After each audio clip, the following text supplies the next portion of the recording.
जब भगवान श्री कृष्ण के आह्वान पर अगस्त्य ऋषि एक घूंट में पी गए देवराज इंद्र द्वारा लाई गई बाढ़ का पानी। माता अन्नपूर्णा और अगस्त्य ऋषि की एक कथा। आध्यात्मिक पथ की कहानी सुनने वाले सभी श्रोतागणों को जय श्री राधे, जय श्री कृष्णा। जब भगवान की कृष्ण ने गोवर्धन को धारण किया था तो भगवान ने अगस्त्य ऋषि का आह्वान किया कि अगस्त्य ऋषि आओ और इस देवराज इंद्र के द्वारा जो यहाँ जल भरा हुआ है इसको पी जाओ। और अगस्त्य मुनि आए, एक घूंट में सारा जल पी गए। अगस्त्य मुनि एक ऐसे ऋषि हैं जिनके पास समुद्र को भी एक घूंट बना करके पीने की शक्ति है। ऋषियों में अत्यंत शक्तिशाली ऋषि अगस्त्य शिव जी के परम भक्त हैं। एक बार माता पार्वती, जो अन्नपूर्णा भी कहलाती है, उन्होंने शिव जी से निवेदन किया कि महादेव, मेरी इच्छा है कि मैं संसार के सभी साधु महात्माओं को भोजन कराऊं। इसलिए आप सभी साधु संतों व ऋषि मुनियों को आमंत्रित कीजिए।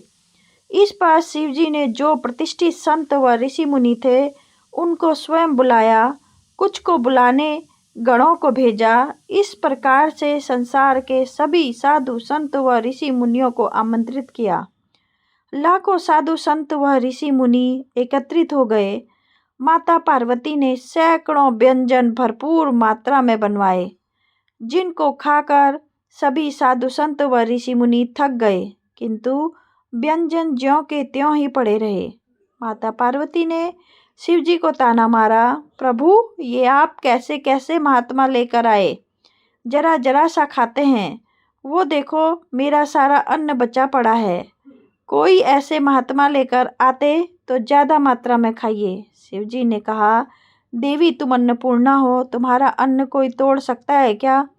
माता पार्वती ने शिव जी को ताना मारा, प्रभु, ये आप कैसे कैसे महात्मा लेकर आए हैं, जरा जरा सा खाते हैं। वो देखो मेरा सारा अन्न बचा पड़ा है। कोई ऐसे महात्मा लेकर आते तो ज़्यादा मात्रा में खाएं। शिव जी ने कहा, देवी तुम अन्नपूर्णा हो, तुम्हारा अन्न कोई तोड़ नहीं सकता।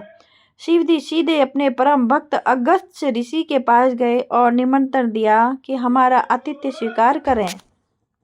मेरी प्रिय भार्या ने ढेरों व्यंजन बनाए हैं, आपको भरपेट खाना है। अगस्त्य ऋषि ने आश्चर्य से कहा, प्रभु, ये आप कह रहे हो? महादेव बोले, हाँ, ये मैं कह रहा हूँ। आपको भरपेट खाना है तो ठीक है, चलो। माता पार्वती ने और भी ज़्यादा व्यंजन बनाए। माता पार्वती भी सोचने लगी कि ये कैसा ब्राह्मण ले आए, सारे व्यंजन अकेले एक खा गया, कैसा महात्मा है। लेकिन माता पार्वती ने हार नहीं मानी, फिर से रसोई लगवाई, दोबारा बनवाया, दोबारा खाली कर दिया, तीसरी बार बनाया, तीसरी बार भी खाली कर दिया। पेट भरने में ही नहीं आ रहा था। जब माता पार्वती को अपनी भूल का एहसास हुआ और शिव जी से एकांत में जाकर क्षमा मांगी, प्रभु मेरी लाज बचाओ, अगर इस साधु का आज पेट नहीं भरा तो सारे संसार में मेरी जग हंसाई हो जाएगी कि वो कैसी अन्नपूर्णा है जो एक साधु का पेट नहीं भर सकी। शिव जी ने कहा, बात मेरी सीमा से बाहर हो गई है, अब तो लाज नारायण बचा सकते हैं। देवी, आप नारायण को यही स्मरण कराओ कि मैं उनके पास जाता हूँ। माता पार्वती तो कैलाश पर ही बैठकर स्मरण करने लगी और शिव जी चले गए नारायण के पास और बोले, चलिए, आपका न्योता है। भगवान ने कहा, अवश्य, मैं सब जानता हूँ क्या हो रहा है, इसलिए मुझे जाना ही पड़ेगा। भगवान विष्णु ने एक साधु का वेश बना लिया, अगस्त्य ऋषि के बराबर में आसन लगाया, पत्थर लगाई और थोड़ा सा भोजन परोसा, जिसको खाकर भगवान ने पेट पर हाथ फेरते और बोले, तृप्तोसिम तृप्तोसिम तृप्तोसिम, मैं तृप्त हो गया, मैं तृप्त हो गया, मैं तृप्त हो गया। और जब स्वयं जगन्नाथ तृप्त होते हैं तो जगत तो अपने आप तृप्त हो जाता है। अगस्त्य ऋषि देख रहे हैं कि मेरा पेट भर कैसे गया। अगस्त्य ऋषि का पेट तो भरा सो भरा, जगत के जितने भी चराचर प्राणी थे सबका पेट अचानक भर गया। जगत के जितने भी चराचर प्राणी थे सबका पेट अचानक भर गया, पूरा जगत तृप्त हो गया। जगन्नाथ के तृप्त होते ही अब अगस्त्य ऋषि को एहसास हुआ कि ये साधु कोई साधारण साधु नहीं है जिसने मेरा पेट भर दिया, ये स्वयं जगन्नाथ है, स्वयं नारायण है। तब नारायण साधु के भेष में बोले, अगस्त्य जी, अब चलें। प्रभु रुको, तो अभी थोड़ा पानी पी लेने दो। भगवान ने अगस्त ऋषि का हाथ पकड़ लिया और बोले, अभी पानी पीने का समय नहीं आया है।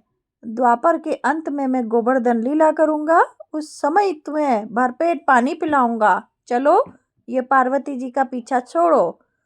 तब ऐसे भगवान विष्णु ने शिव जी और माता पार्वती की लाज बचाई। तो श्री कृष्ण परिपूर्ण भगवान है। जितने भी पूर्ण स्वरूप हैं वो भगवान श्री कृष्ण में पहले ही विराजमान है। श्री राम भी और श्री विष्णु भी श्री कृष्ण ही है।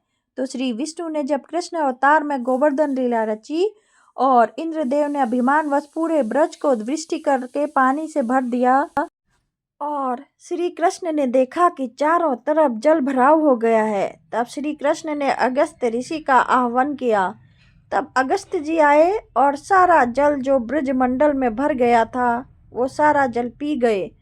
तो इस तरह भगवान अपने वचन के अनुसार अगस्त मुनि को द्वापर युग में गोवर्धन लीला के समय में जी भर के पानी पिलाया। ओम नमो भगवते वासुदेवाय नमः। ओम नमो भगवते वासुदेवाय।